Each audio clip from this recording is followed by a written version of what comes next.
Hello friends. So आज transportation engineering का part है airport engineering and bridge engineering. So ये जो चैप्टर है ये बहुत ही छोटा चैप्टर है एंड इसमें क्वेश्चंस काफ़ी एग्ज़ाम्स में पूछे गए हैं, B it a state exams और कोई अदर एग्ज़ाम, सेंटर एग्ज़ाम। सो ये भी one of the important topics है। सो ये जो चैप्टर होगा हमारा ये 2 पार्ट्स में होगा। सो ये हमारा पार्ट 1 है एयरपोर्ट इंजीनियरिंग का। So let's start. First question, for bridge having span more than 150 metre the recommended type of bridge is. So कौन सा टाइप का ब्रिज होता है when the span is more than 150 metre? It is a suspension bridge. It is a suspension bridge, option C. Okay, long bridges के लिए use होता है। Next, alluvial stream, the well foundation of a bridge pier shall have grip length. So grip length जो होती है वो 0.5 times the depth होती है। so option A is true। और मिनिमम बात करें तो D/3 होती है। Next question, Howrah bridge is it is a it is a cantilever suspension bridge, यानी कहाँ लोकेटेड है? वेस्ट बंगाल, कोलकाता में लोकेटेड है। Next, type of caissons preferred in site where high upward seepage exist. So जहाँ पे सीपेज होता है, सीपेज मतलब लॉस ऑफ वाटर, सो वहाँ पे विच टाइप ऑफ कैशंस हम लोग प्रेफर करते हैं? So we prefer pneumatic caissons. Okay, next question, for IRC Class A and Class B loading, the impact factor for RCC bridge having span more than 45 meter. Okay, so IRC Class A Class B की बात हो रही है and it is a RCC bridge. So दो criteria होते हैं, एक steel bridge एक RCC ब्रिज। तो सबसे पहले तो इम्पैक्ट फैक्टर हम निकालते कैसे हैं? Impact factor is equals to A/B+L। अब ये A और B की जो वैल्यू होती हैं डिफरेंट होती हैं for different bridges. Like A is 4.5 metre, 4.5 not metre, ये कोफिशिएंट है। 4.5 for RCC, okay, and B is 6 for RCC and A is 9 for 9, it is 9 for steel bridge and B is 13.5 for steel bridge and L तो हमारी length है, span है, span in metres. Okay, so question में पहली बात तो RCC दे दिया, तो हमें A और B की वैल्यू पता है। A is 4.5 and R is 6। सो बस इम्पैक्ट फैक्टर वैल्यूज़ पुट कर देते हैं। A/B+L होता है। A इज़ 4.5, RCC ब्रिज है, B इज़ 6 और लेंथ इज़ 45 मीटर। इसको सॉल्व करेंगे हम लोग तो 0.08823 आ जाएगा। Okay, so option B is true. Next question, ये इंपॉर्टेंट फॉर्मूला है इम्पैक्ट फैक्टर का एंड ये भी इंपॉर्टेंट है क्योंकि किसी के लिए भी पूछ सकता है, स्टील के लिए पूछ सकता है, RCC के लिए। यहाँ पे क्वेश्चन में RCC था तो हमने RCC के लिए देख लिया है। Next question, roller bearing are use in a bridge for a span of. Roller bearings हम किन ब्रिजेस के लिए यूज़ करते हैं? 18 to 24 मीटर के जो स्पैन होते हैं वहाँ पे रोलर बेयरिंग्स भी use them. Okay, now next question, as per Indian Road Congress recommendation minimum grip length. वैसे नॉर्मली ग्रिप लेंथ जो होती है वो डेप्थ का हाफ होती है, but minimum if you are talking about it is 1/3 below the maximum score level. So option A is true. Next, extra dose bridges combine the characteristics of. So extra dose bridges कैसे होते हैं? Extra dose bridges are, option B देखते हैं, cable stayed bridges with conventional box girder bridges. So option A क्या है, suspension bridge with cantilever, नहीं. Option B होता है cable stayed bridges with conventional box girder bridges. So ये extradosed के ये कैरेक्टरिस्टिक्स होती हैं. So yes, next question. For a bridge having large span, तो लार्ज स्पैन के ब्रिजेस में सबसे पहले हमने देखा था वो सस्पेंशन ब्रिजेस होते हैं. और ये क्या बोल रहा है, requiring a deep foundation, a suitable type of foundation. अब डीप फाउंडेशन बोल दिए, लार्ज स्पैन है, so it is a well foundation जो बेस्ट सूटेड होगा. Okay, next. The most common counter measure use to prevent the scour of the bridge abutment is. अब scouring ना हो so हम क्या यूज़ करते हैं, riprap. Next. A submersible bridge is designed, so it is design किसके लिए होता है, कि वो सबमर्ज हो जाए फ्लड में. सो ऑप्शन सी देखते हैं, to be submerge during high flood. It is true. Option C is true. Submersible bridge होता ही डिज़ाइन है कि फ्लड में सबमर्ज हो सके. Expansion bearing in a bridge super structure permits. अगर एक्सपेंशन बेयरिंग है सो वो क्या परमिट कर रहा है, वो रोटेशन एंड ट्रांसलेशन दोनों ही परमिट करेगा. Okay, so option D is true. Next question. For RCC bridge, the smallest span beyond which impact factor is same for class A or B or A or 70R loading is, कितनी span के बाद ये same ही होता है. So it is 12 metre. 12 metre के बाद के जो ब्रिज का स्पैन होता है उसके लिए सेम होगा. Next. Skew of bridge is a angle between. So skew of bridge कैसा एंगल होता है, ऑप्शन ए देखते हैं, centre line of a water course road and centre line of a track. Okay, option B centre line of water course, ये तो पता है कि it is between the water course और ट्रैक के बीच में. ओके, सो ऑप्शन बी देखते हैं, centre line of water course and centre line of pier. No. Option C देखते हैं, centre line of water course road और normal centre line of the track. So option C is true. Normal centre line और centre line of the water course के बीच में होगा. Next. Permissible stress of HYSD bar for purpose of designing bridge deck as per IRC 21/2000. So HYSD bar, it is how much is a permissible stress? It is 200 MPa. It is 200 MPa. But ये जो 200 MPa है, this is for what? This is for tension in fracture, shear and combine. अगर suppose हमें direct compression, एक extra इसमें detailing दे दी for direct compression. So अगर हमें क्वेश्चन में सेम कंडीशन पे डायरेक्ट कंप्रेशन दे दिया, डायरेक्ट कंप्रेशन, क्योंकि पूछने को तो कुछ भी पूछ सकता है, उसमें स्ट्रेस होगा 170 MPa. And tension in helical दे दिया, tension in helical it is 95 MPa. Okay, so ये दोनों भी इम्पॉर्टेंट है, इसको भी देखना है. Next question. Dash can be roll backward forward across the opening. ऐसे कौन से ब्रिजेस होते हैं जिनको बैकवर्ड एंड फॉरवर्ड हम लोग ओपन कर सकते हैं, they are known as a traversal bridge. Okay, इसके फ्यू एग्जाम्पल्स भी देख लेना कि कौन कौन से होते हैं traversal bridge. Next. As per IRC specifications, the minimum cement content in the concrete is, for major bridges we are talking. So major bridges के लिए minimum cement content is 360. Okay.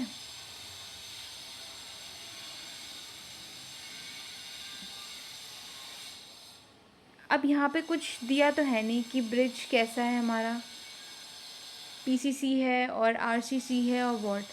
सो ये जो कंडीशन है, पहली बात तो ये PCC के केस में है. सो दो कंडीशन लगा देते हैं, एक तो plane cement concrete and reinforce cement concrete. Okay, इसमें क्या हो जाएगा, 250 kg पर मीटर क्यूब फॉर माइनर, मैं दोनों के लिख देती हूँ. एंड RCC में क्या हो जाएगा, 310 kg पर metre cube minor bridges. Okay, and 360 kg per meter cube for major bridges for PCC, and RCC it is 380 kg per meter cube for major bridges. So ये डिफरेंस हमें पता होना चाहिए. अब कुछ भी नहीं दिया है तो हम PCC लेके चलते हैं.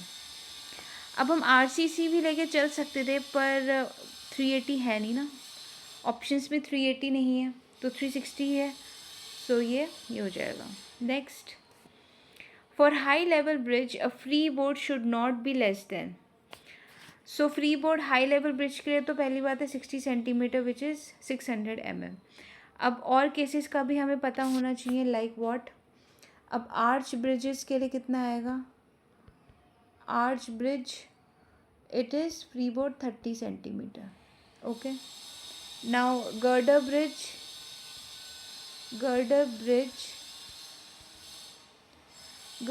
it is 60 to 90 centimeter. Okay, navigable, क्योंकि ये पूछे गए हैं इसलिए मैंने इसको पूरा एक उसमें बना दिया है. एक सेकेंड, नेविगेबल के लिए क्या हो जाएगा? 240 to 300 सेंटीमीटर, ये मैक्सिमम होता है इसके लिए. नाउ हाई लेवल पूछा है इस क्वेश्चन में. हाई लेवल ब्रिज के लिए क्या हो जाएगा? 60 सेंटीमीटर. ओके, एक किसी प्रीवियस एग्जाम पे आर्च के लिए भी पूछा था, तो 30 सेंटीमीटर. किसी के लिए भी पूछ सकता है, तो मैंने तो सबके लिख दिए हैं. आर्च ब्रिज का लिख दिया, गर्डर ब्रिज का, नेविगेबल का लिख दिया एंड हाई लेवल का लिख दिया. Okay, so next question. IRC standard loading for bridge design is. So standard loading for bridge design is, it is option. अभी हमने प्रीवियस में देखा था कि कौन कौन से लोडिंग होती है, class A, class B, AA and 70R. So option D is true. Next is the stream at an ideal bridge site should be. So जो स्ट्रीम होती है वो वेल डिफाइंड होनी चाहिए और नैरो होनी चाहिए. सो इसमें ऐसा ऑप्शन सी है. It should be well defined and as narrow as possible. Okay, and steady flow होना चाहिए. सूटेबल हाई बैंक्स होने चाहिए on each side. Rock hard होनी चाहिए, नॉन इरोडेबल. सो ये कुछ और पॉइंट्स हैं. Next, neoprene is suitable for. So neoprene is suitable for bearing of the bridges. Elastomeric bearing अगर सुनो, उसमें नियोप्रीन्स जो होते हैं वो क्या है? वो बेयरिंग और ब्रिजेस में यूज़ होता है. Next, the design flood for culvert should be preferable. Design flood for culvert should be preferable. So option A, the probable maximum flood. Option B, obtain from statical consideration से 50 years. सो 50 years return period के लिए हम लोग culverts को design करते हैं. Option B is true. Next, for designing railways bridge the load consideration as पर.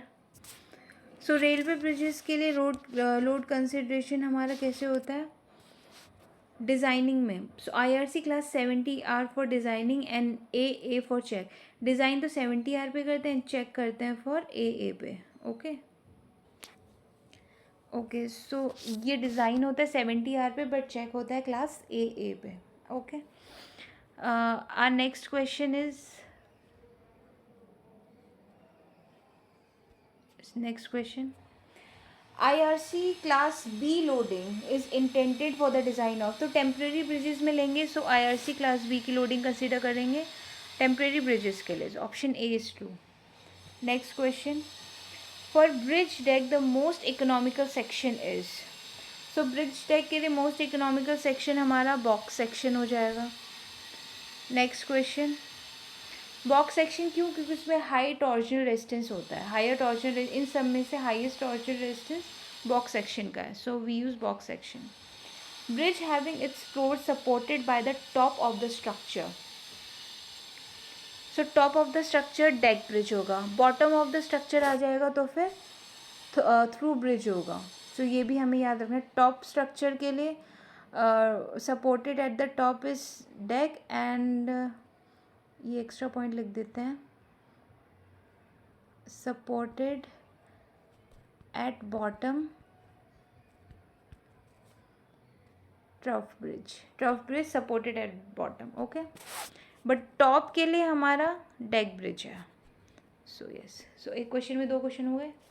Next question, a bridge having its floor supported at the top. अच्छा, ये तो रिपीट हो गया, ये डेक ब्रिज है. Next, It is generally assumed that the cable in a cable state bridge is. सो वो क्या होता है, फ्लेक्सिबल तो होता है, वी नो दैट फ्लेक्सिबल होता है, परफेक्टली फ्लेक्सिबल, एक्सटेंसिबल तो नहीं बट फ्लेक्सिबल होता है, ये हम एज्यूम करते हैं. Next question, in a bridge which are the components of abutment. So abutment के हमारा कॉम्पोनेंट क्या हो जाएगा, ब्रेस्ट वॉल होता है, विंग वॉल होता है, बैक वॉल होता है. सो एवरीथिंग ए बी 1 2 3 तीनों होंगे component. Next question, consider the following statement. Okay, first statement है bearings are provided in bridges to transmit load from superstructure to substructure. Yes, बिल्कुल सही बात है, bearings का यही काम होता है. Next is fix bearing allow both translation and rotation. No, fix bearing दोनों ही अलाउ नहीं करता है, ना ट्रांसलेशन करता है ना ही रोटेशन करता है. हम सोम में भी देखेंगे जिसमें नंबर ऑफ रिएक्शंस हम लोग निकालते हैं. फिक्स सपोर्ट हमारा कैसा होता है, ऐसा होता है ना. सो यहाँ पे क्या होता है, ना तो ट्रांजिशन होता है ना रोटेशन होता है. ट्रांजिशन तो फिर ये यहाँ पे क्या कह रहा है, अलाउज बोथ, तो ये रॉन्ग स्टेटमेंट हो गया फिर. सो इट इज़ रॉन्ग. थर्ड देखते हैं, the design of bearing depends upon the type of super structure, type of support and also the length of the support. Yes, बिल्कुल सही है. सो इसमें ऑप्शन 1 और 3 सही होंगे. So option D is true. Okay, so fix वाला नहीं होता है. Next, which of one of the following bearings are forgiving in that they can tolerate loads and movement exceeding the design value. So ये कौन सी bearing होती है जो tolerate कर सकती है, अगर एक्सीडिंग भी होगी तो दे आर इलास्टोमेरिक बेयरिंग्स. वही मोस्टली हम लोग यूज़ करते हैं. ओके, और इसी में ही नियोप्रीन भी यूज़ होता है. Next, Carbonius method of a design of a bridge applicable when the ratio span width is between span width. अब रेशियो कितना होगा उसका, 2:4, 2:4 होगा रेशियो कार्बोनियस मेथड में, span to width. Next, the minimum vertical clearance for opening of high level bridge of discharge 0.3 to 3 meter per second is. So vertical clearance is how much? Vertical clearance is around 450 mm. Discharge 0.3 से 3 mm, vertical clearance is around 450 mm. So factual questions हैं ये. Okay, next. ये MPPSC main का जो paper था इसमें bridge और harbour dock से बहुत ज़्यादा क्वेश्चंस पूछे गए. सो ये ऐसा सब्जेक्ट है कि कई बार किसी एग्ज़ाम में बहुत ज़्यादा क्वेश्चंस भी पूछे जाते हैं एंड किसी एग्ज़ाम में कुछ भी नहीं पूछा जाता. सो छोटा भी है, सो इम्पॉर्टेंट है ये. What should be the minimum width of the footpath while designing a bridge in a rural area? Minimum width हमें footpath की देखेंगे, so it is 1.5. Rural area की बात हो रही है, so it is 1.5. Next question. According to the criteria recommended by IRC for girder bridges, the limiting load should not cause a deflection more than dash of the span. सो कितना deflection और span का ratio होगा इसमें, minimum it is 1/1500. Deflection load should not cause deflection more than span by 1500. So option C is true. Next, centrifugal force assume to act at the height of dash above the level carriage way. So 1.2 metre से above ये centrifugal force हम लोग act करवाते हैं. Next, dash loading adopted on all roads which permanent bridges and culverts are constructed. So what loading is this? Class A loading.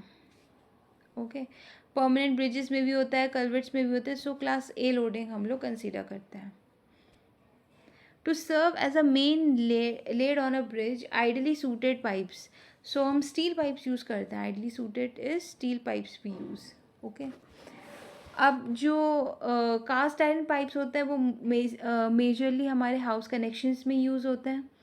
Okay, wrought iron pipes हमारे water gas in सब को use करने के लिए use होते हैं.